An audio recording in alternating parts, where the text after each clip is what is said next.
Hello दोस्तों, पिछले video में हमने पढ़ा था कि जो संविधान की मूल संरचना है उसका प्रादुर्भाव कैसे हुआ, उसकी उत्पत्ति कैसे हुई, कैसे कंसेप्ट कहाँ से कैसे निकल के आया था। जो केशवानंद भारती का केस था 1973 का, उसमें जो हमारे सुप्रीम कोर्ट ने बेसिक स्ट्रक्चर का कंसेप्ट दिया था। तो आज हम ये देखेंगे कि बेसिक स्ट्रक्चर यानी संविधान की मूल संरचना में क्या क्या आता है, कौन कौन सी वो चीजें हैं, कौन कौन से वो प्रावधान हैं जिनमें संसद संशोधन नहीं कर सकता।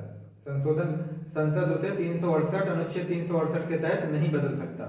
यही तो कहा था भाई 1973 में सुप्रीम कोर्ट ने, यही तो कहा था कि जो बेसिक स्ट्रक्चर हमारे संविधान का जो मूल संरचना है उसको नहीं बदल सकता। संविधान संशोधन कर सकता है, हर भाग में संशोधन कर सकता है संसद, संविधान के मौलिक अधिकारों में भी कर सकता है, लेकिन उसकी जो मूल भावना है, जो संविधान की मूल संरचना है, उसके स्वरूप को नहीं बदला जा सकता। जो उसका स्वरूप है उसे नहीं बदला जा सकता। तो स्वरूप में जो उसकी मूल संरचना में क्या क्या चीजें आती हैं, संविधान की मूल संरचना के तत्व क्या क्या हैं, उसके बारे में आज हम देखेंगे। इसमें बहुत सारे तत्व मतलब समय समय पर इसकी व्याख्या की है सुप्रीम कोर्ट ने। तो इसमें आज हम इसमें देखते हैं सबसे पहला संविधान की सर्वोच्चता। संविधान ही सर्वोच्च है। हमारे देश में सबसे सर्वोच्च क्या है? संविधान। सारा सिस्टम संविधान से ही चलेगा, तो ये संविधान की सर्वोच्चता को खत्म नहीं किया जा सकता। दूसरा, भारतीय राजनीति की सार्वभौमिक लोकतांत्रिक गणराज्य प्रकृति। भारतीय राजनीति में क्या है?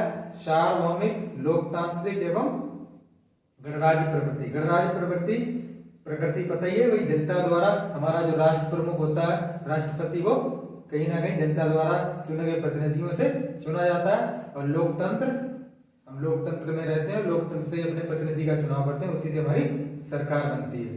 और सार्वभौम मतलब सभी को अधिकार है, राजनीति में सभी को चुनाव लड़ने का अधिकार है। कोई भी जाकर के अपना जो वो योग्यताएं दे रखी संविधान में उनको पूरा करता है तो वो चुनाव लड़ सकता है, उसकी पार्टी हो या ना हो, वो निर्दलीय लड़ सकता है। उसके बाद संविधान का धर्मनिरपेक्ष चरित्र। संविधान में हमारे किसी भी धर्म को मतलब मान्यता नहीं दी गई और सारे धर्मों का सम्मान करता है, तो इसको नहीं बदला जा सकता कि उसकी धर्मनिरपेक्ष चरित्र है हमारे संविधान का। विधायिका, कार्यपालिका, न्यायपालिका के बीच शक्तियों का विभाजन। हमारी विधायिका का काम क्या है? कानून बनाना। कार्यपालिका को कानून लागू करवाना। और न्यायपालिका का काम है कि जो विधायिका द्वारा कानून बने हैं उसको कार्यपालिका ठीक से लागू कर रही है या नहीं कर रही है, ये न्यायपालिका का काम है। तो इसकी शक्तियों का बंटवारा इसमें नहीं की जा सकती कि भाई न्यायपालिका का कार्य, जो न्याय करने का कार्य वो संसद को दे दिया जाए या कार्यपालिका कार्य विधायकों को दे दिया, ऐसा नहीं हो सकता। संविधान का संघीय स्वरूप। संविधान हमारा फेडरल स्ट्रक्चर है, संविधान का जो संघीय स्वरूप है यानी शक्तियों का बंटवारा बाकायदा राज्यों और संघ के बीच में किया गया, तो इसको नहीं खत्म किया जा सकता। ऐसा नहीं कि उसे एकात्मक बना दिया जाए, ऐसा नहीं हो सकता। राष्ट्र की एकता और अखंडता। कोई भी ऐसा संविधान संशोधन जो राष्ट्रीय एकता अखंडता को खत्म करेगा तो वो उसे सुप्रीम कोर्ट रद्द कर सकता है। कल्याणकारी राज्य, सामाजिक आर्थिक न्याय। कल्याणकारी राज्य की भावना जो है वो हमेशा हमारे संविधान में दे रखी है और हमेशा हमारी जो भी नीतियां उसमें झलकनी चाहिए, उसके खिलाफ कोई नहीं आ सकता संविधान संशोधन। न्यायिक समीक्षा। कोई भी संविधान संशोधन, कोई भी विधि, उसको सुप्रीम कोर्ट को अधिकार है उसकी न्यायिक समीक्षा करने का अधिकार है, उसको खत्म नहीं किया जा सकता। वो भी बेसिक स्ट्रक्चर में आता है। व्यक्तिगत स्वतंत्रता और गरिमा, जो हमारी प्राइवेसी की स्वतंत्रता है और हमारी इज्जत के साथ जीना है, इज्जत के साथ सम्मान के साथ जो जीने का अधिकार है, उसको भी इसमें मूल भावना के तहत रखा गया है। संसदीय प्रणाली। हमारे देश की जो संसदीय प्रणाली उसको भी मौलिक अधिकारों एवं नीति निर्देशक तत्वों के बीच सौहार्द एवं संतुलन।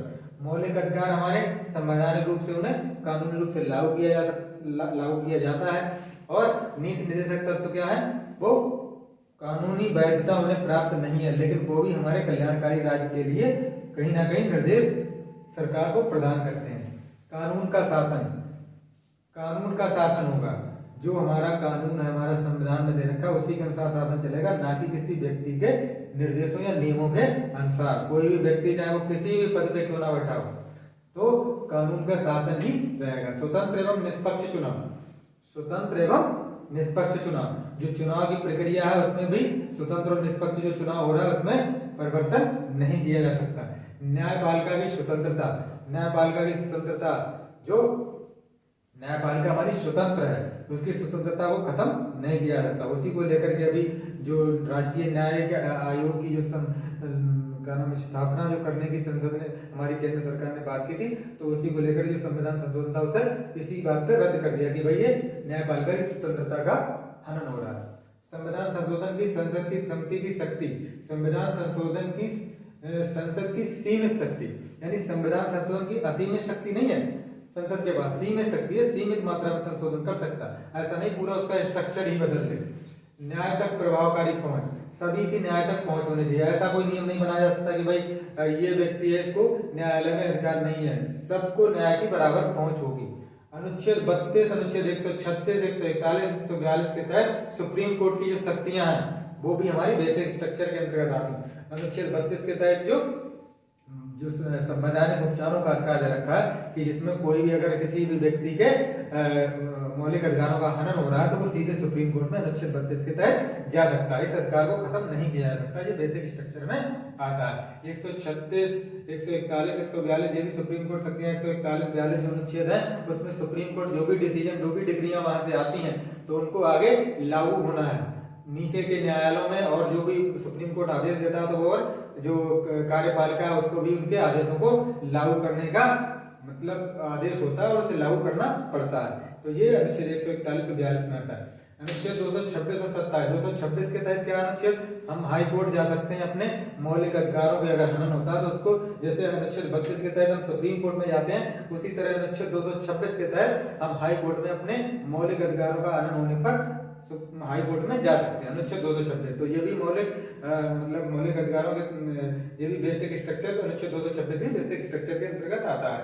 और अनुच्छेद 227 जो है हमारा, ये भी इसके अंतर्गत भी जो हाई कोर्ट को शक्ति प्राप्त है वो भी हमारी बेसिक स्ट्रक्चर के अंतर्गत आता है। तो ये सारी चीजें जो है इन को जो हमारे 20 पॉइंट दे रखे हैं ये हमारे बेसिक स्ट्रक्चर के मेन पॉइंट है। और इनमें संविधान जो संशोधन है, संसद को इनमें संशोधन करने का अधिकार नहीं है, ये इसको चेंज, संविधान संशोधन जो अनुच्छेद 368 के तहत होता है उसके द्वारा इसमें कोई चेंज नहीं किया जा सकता। ये हमारी संविधान की मूल संरचना के तत्व हैं।